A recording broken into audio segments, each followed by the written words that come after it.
Shintaro is a young NEET who hasn't left his apartment in 2 years. One day, while he is arguing with Ine, an artificial intelligence that lives inside his computer, Shintaro spills a drink on his keyboard and therefore has to leave his place to buy a new one. At the shopping mall, he is held hostage by a terrorist group who have taken control of the store by hacking into its network. An eccentric boy sitting next to Shintaro starts talking to him and asks Shintaro if he has an escape plan. Shintaro replies that he has an idea with a 100% chance of success, but only if somebody is able to cause a distraction. Suddenly, it just so happens that the terrorists become distracted by something and screens start falling off the walls, which gives Shintaro the opportunity to plug NA into the security system and take back control of the center. Following this, Shintaro passes out. Momo-chan is an idol who is struggling to live a normal life due to her popularity. At school, her teacher teases her about her terrible grades, but also warns her that if she carries on like this she may be held back a year. A flashback informs us that Momo-chan's father passed away saving Momo during an accident at the beach where she almost drowned. We also learn that she has an artistic talent and won a competition when she was young, which led to a talent scout coming to see her and offering her a chance to become an idol. However, her mother objected at the time, and it was only after her mother fell ill that Momo finally decided to become an idol. One day, Momo bumps into a younger boy in town who seems lost. As the two are talking, a crowd gathers around Momo. She runs away, pursued by the fans, and ends up in an unfamiliar area. A girl named Kido watches her from afar. At first, Momo assumes Kido is a fan who followed her here, but then she tells Momo that the two of them are the same. Momo doesn't understand what this means, so Kido gives a demonstration of her power. She can turn invisible. Kido then explains that Momo's power is the opposite of this. She actually attracts people's attention. Following this revelation, Momo passes out. Kido brings her back to the Mekakucity Dan headquarters and introduces her to the three other members, Seto, Kano, and Mary. Kano explains to Momo that they first understood she was like them when they saw her eyes turn red during one of her performances. Apparently, this is a characteristic of those with special abilities. Momo reveals that she has been keeping her power secret since she was very young and that she had no idea there were other people like her. The Mekakucity Dan announce that they will help her control her power, and so Momo agrees to join their gang. At the shopping mall scene in the first episode, Momo spots her brother Shintaro from afar. It's the same scene from the first episode but from a different perspective. The hostage situation begins and Kano sets off to go help Shintaro. Seto goes with him. We now experience the situation from the point of view of Momo, Mary and Kido, who are in a different room.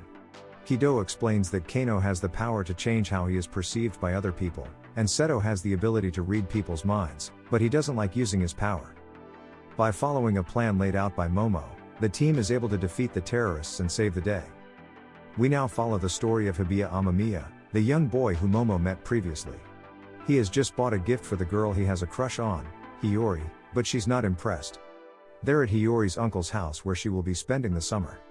Hiyori is very rude and mean to Hibiya, and she even commands him to go do her shopping and seems completely oblivious to his feelings. However, she does have a crush on the mysterious tenant, Konoha. They all eat dinner together and we learn that Hibiya was forced to lie to his father in order to be allowed to spend the summer in the city with Hiyori.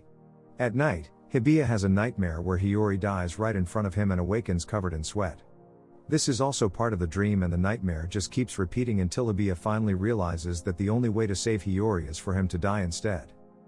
Shintaro wakes up in a house he doesn't recognize. He asks Na-chan to explain to him where he is, but she messes with him and tells him that he'll have to get undressed and beg her on his knees if he wants to know. He does this just as Mary enters the room with some drinks. Shocked by what she sees, Mary ties Shintaro to the bed. After explaining the situation, the others untie him and announce that he and Na are now members of Mekakucity Dan. Shintaro isn't too chuffed about this, and so he leaves the house. In town, Shintaro wonders whether everything that's happened was actually a plan concocted by Na and Momo in order to make him get his life together, but he soon realizes this is improbable. His interior monologue is interrupted by the arrival of Konoha, who is looking for Hibiya and Hiyori. Shintaro accompanies Konoha in his search but is frustrated by his ignorance. By chance, they see the two kids being kidnapped and Konoha activates his power in order to save them. Just as he's about to rescue them, they are seemingly hit by a truck. Meanwhile, Momo and Na learn more about the Mekakucity Dan's past. Kido reveals that their leader committed suicide 2 years ago. The group then visits her grave and Kido shows them a photo. NA is surprised to find that she recognizes the girl in the photo. A certain Ayano. We now see the events of a flashback some time before the beginning of the series. Professor Kenjiro asks his students Takane and Haruka to come up with an idea for an activity to present at the school's upcoming cultural festival. Takane has the idea of a shooting game.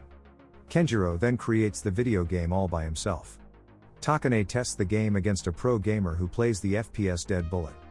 Takane beats him and then reveals that she's also a pro Dead Bullet player named NA. This is something she clearly wants to hide from Haruka. The day of the cultural festival arrives and Kano and Kido are the first to present themselves at the activity proposed by Takane and Haruka.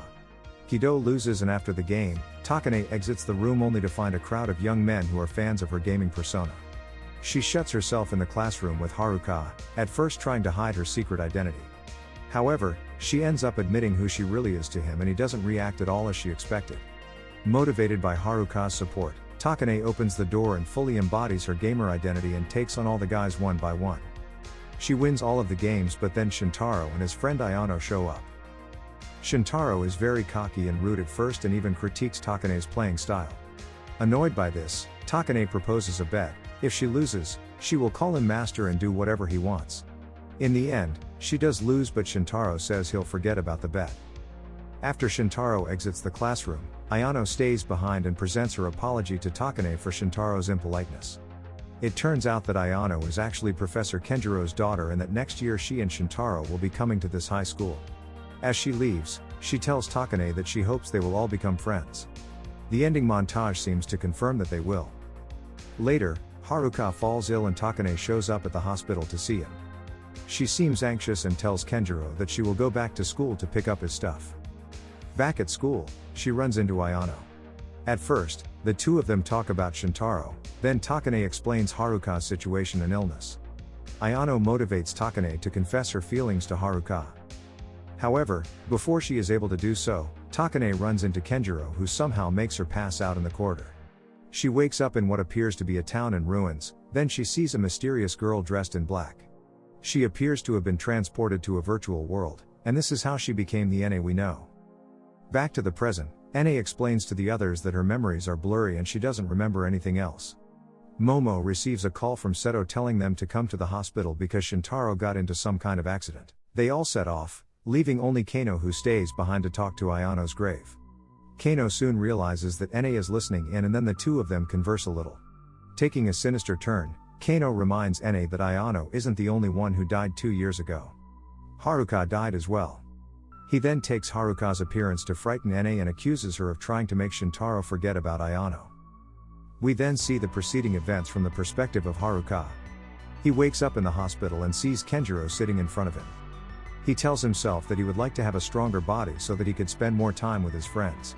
Suddenly, another body materializes next to him. It looks like Konoha. A mysterious female voice remarks that this is what he wanted, a stronger body. However, he turns the body down and the voice says that it will therefore become a hollow husk with no memories. Haruka seems to change his mind right at the last moment, but it's too late. At the hospital, Shintaro tells the others what happened. Suddenly, Hibiya barges out of the room. Him and Momo recognize each other. As he's about to leave, Shintaro holds him back and asks him to explain what really happened at the time of the accident. Unfortunately, he passes out right as he's about to explain the dreams he's been having. However, his eyes turn red indicating that he has an ability of some kind. The gang bring him back to their headquarters in order to ensure he's not dangerous. Unable to reach Kano, Seto sets off to look for him. After he leaves, Kido explains to Momo that she, Seto and Kano all came from the same orphanage and that's why they know each other so well. In fact, Professor Kenjiro is the one who adopted them, making Ayano their adoptive sister. Kido then goes on to explain the origins of their powers. She says that they all had the same vision of the giant creature that Shintaro saw during the recent accident with Konoha and Hibiya.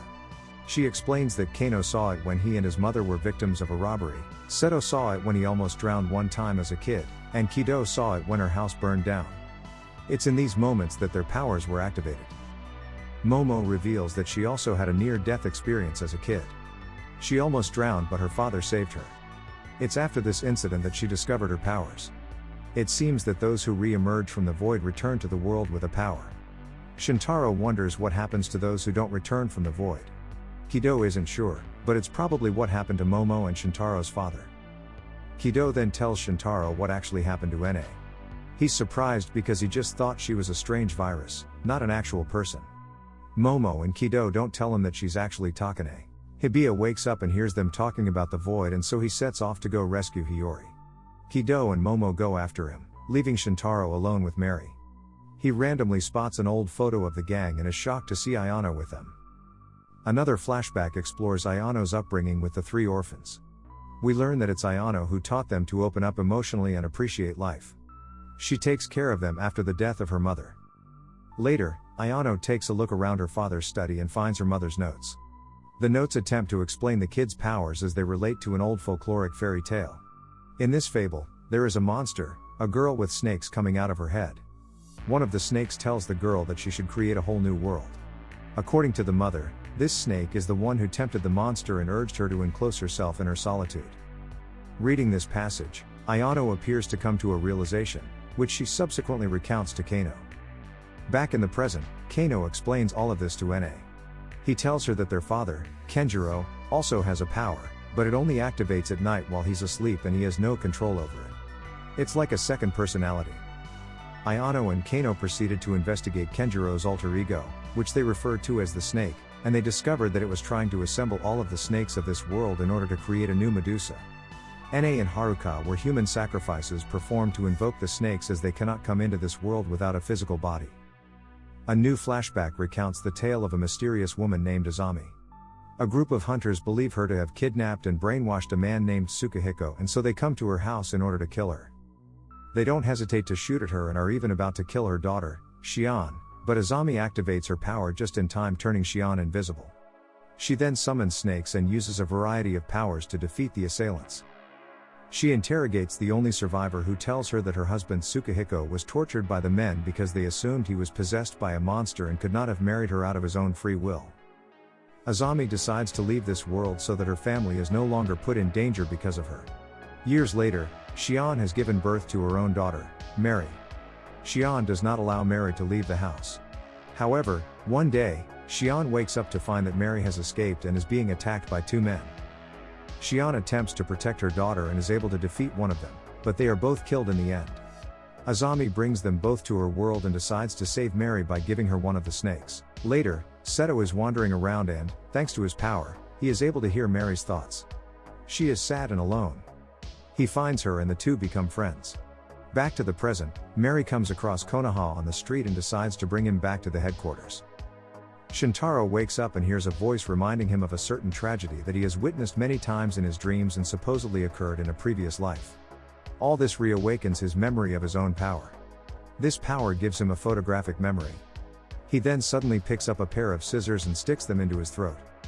Meanwhile, Momo and Kido catch up to Hibiya and offer to help him find Hiyori. However, they are suddenly surrounded by mysterious men. Elsewhere, Kano recollects Ayano's tragic death.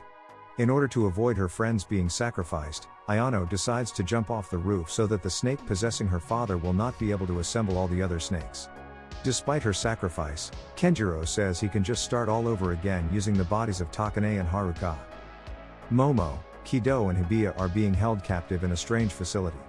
However, Momo uses her powers to draw the attention of the other members of Mekakucity as well as Takane, who has recovered her original body.